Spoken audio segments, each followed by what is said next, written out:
Paiua uno sut kotion tradelas rota. Kotiotaranno sit isa. Exie ultratan. Hello, fellow quirky people. I am your host, Anna, and today I've brought a video that you could end up loving as much as the casting of Daemon Targaryen. Matt Smith just rocks it as Daemon, and the fandom that he lost with this will return to back him for this. Although, I personally dug that random vampire dance as well.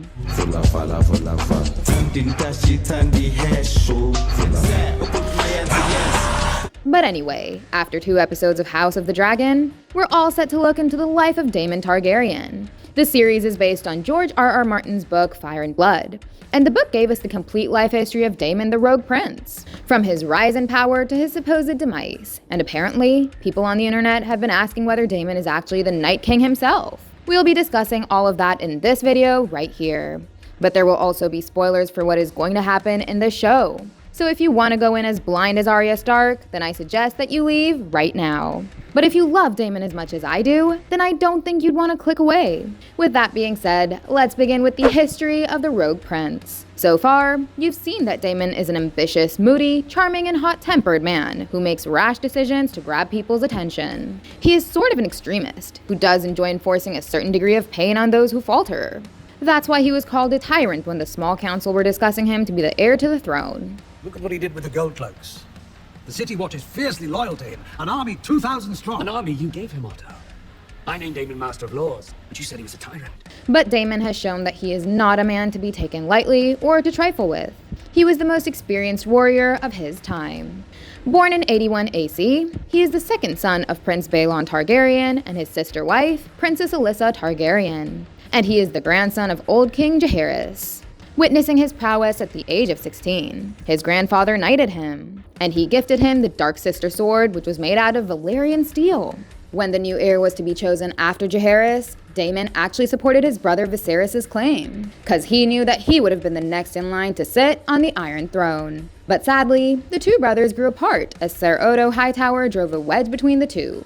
Viserys had initially granted him a seat at the table, as he served as the Master of Coin from the year 103 AC to 104 AC. Then he also served as Master of Laws for 6 months after that. But governance bored him to death, and during this time, his egoistic persona made an enemy out of Otto Hightower, as he saw right through the schemes of the Hand. So I see Otto Hightower for what he is. An unwavering and loyal hand. So Otto made Viserys remove Daemon from the small council. They made him the commander of the City Watch of King's Landing. But this move clearly backfired on Otto. Daemon reveled in his new position as he got to inflict pain on others. He inspired his fleet of 2,000 men as they all got strong armors and golden cloaks under his leadership. They all got a sense that they belonged to something important. Daemon's extreme measures to get rid of criminals also allowed his men to inflict harsh punishments. As a result of all this, 2 things happened. The crime rate went down in King's Landing, and Daemon's men became extremely loyal to him. That's why, when Daemon was ordered to go back to Runestone, the cloaks helped him seize and fortify Dragonstone instead. If you remember, this is the same place where Stannis Baratheon operated out of in Game of Thrones. And it's also the place that Dany took over for the better part of Season 7 and 8. Anyway, let's discuss about Daemon's love life for a while. He was initially married to Lady Rhea Royce of Runestone to maintain strong family relations, but he also hated her and asked his brother to set his marriage aside. But obviously, Viserys refused that. And when he ordered Daemon to go back to Runestone, the Rogue Prince took his new lover Mysaria from the brothel and flew on his dragon Caraxes to Dragonstone. He announced that Mysaria was pregnant with his baby and wanted to present her with a dragon egg. So he stole the one that was to be put in Rhaenyra's dead brother Balon's cradle in order to rub salt in his brother's wounds. But obviously, Rhaenyra convinced him to return the egg in what was the greatest scene of episode 2. These two have had a complicated relationship that I will discuss in a short while. But first, let's talk about what happens after Dragonstone. Mysaria eventually got pregnant, so Daemon sent her to Lys. But sadly, she lost the unborn Targaryen child as her ship sailed through a storm in the Narrow Sea. So this made Daemon even angrier against his brother. At this moment, another guy who was angry at King Viserys was Corlys Velaryon, whose offerings and requests were being constantly refused. He offered King Viserys to marry his daughter, Lena Velaryon. But the king chose Alicent Hightower instead, and because the king wasn't doing anything about the situation involving the crab feeder and the stepstones, Corlys teamed up with an angry Daemon, and that led to a private war in the stepstones. Daemon and Corlys drove their fleets to take on Kragus Draher, aka the Crab Feeder. Ultimately, he defeated the vicious villain and declared himself king of the Stepstones and the Narrow Sea. And the one who gave him the crown was none other than Corlys himself. He finally got the kind of power that he was always seeking. But once again, governance and rulership bored him, and he decided to go back to King's Landing during another tourney. The last time he attended a tourney was when he suffered a humiliating defeat at the hands of Sir Criston of Cole. And that led to this burn. Perhaps my prince recalls when I knocked him off his horse.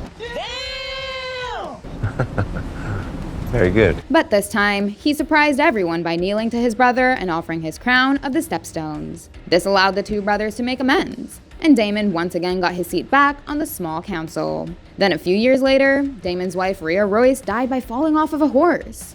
Soon after that, he laid eyes on his old friend Corlys' daughter, Lyanna Velaryon. He asked for her hand in marriage, but Lord Corlys claimed that she had already been promised to a Sea Lord of Braavos. As rash as Daemon is, he killed the Braavosi in a duel with his dark sister Blade, and he took Lyanna for his wife. The two fell in love, but Viserys once again was angered by his brother's actions because this wedding happened without his consent. So Daemon and Lyanna flew to Essos for some new adventures. They ultimately had twin daughters, Baela and Rhaena. Then Daemon, his wife, and his daughters returned to ask Viserys for a royal blessing. He got it, and the two daughters were then promised to the two sons of Rhaenyra and her husband, Laenor Velaryon. Yes, Laenor was the son of Corlys and the brother of Daemon's wife, Lyanna. But 5 years after that, both Laenor and Lyanna died. And finally, the complicated relationship of Rhaenyra and Daemon started to come to fruition.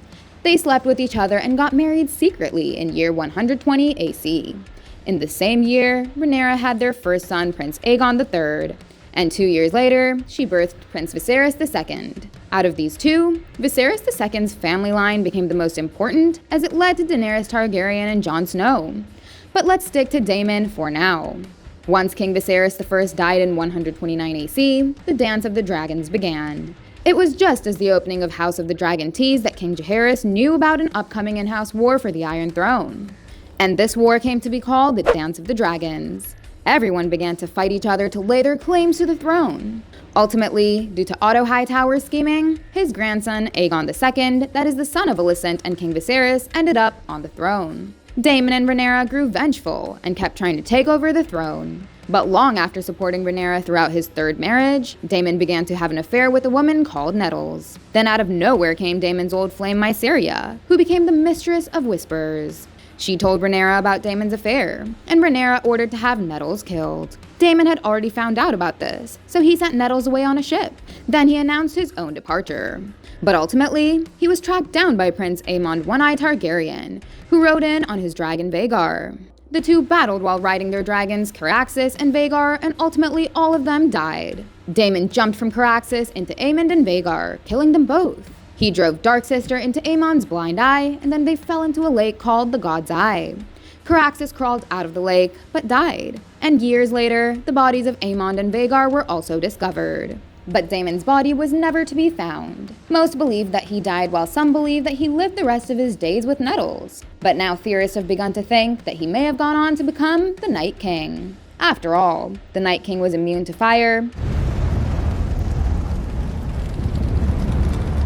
He rode a zombie Viserion like a pro.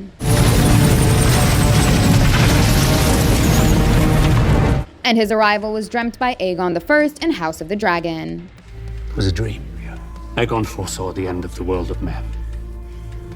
It is to begin with a terrible winter. So another major connection between GOT and House of the Dragon could be made through Daemon.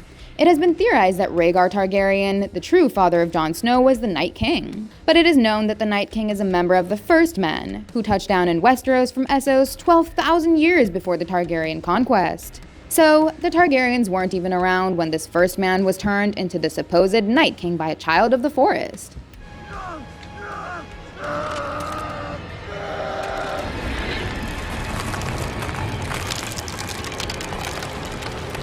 This should put a pin into the theory of Daemon being the Night King. But it would be crazy if House of the Dragon makes a huge retcon and actually turns Daemon into the Night King. The rogue Targaryen prince would become the big villain of Game of Thrones lore. Time travel and shit have played a crucial role in the story before. so it could be used to turn Daemon into the Night King. But I don't think this theory would come true. What about you guys? Tell us your thoughts in the comments. Hit the like and the subscribe buttons if you enjoyed this video. Thank you, and I'll see you in the next one. Goodbye!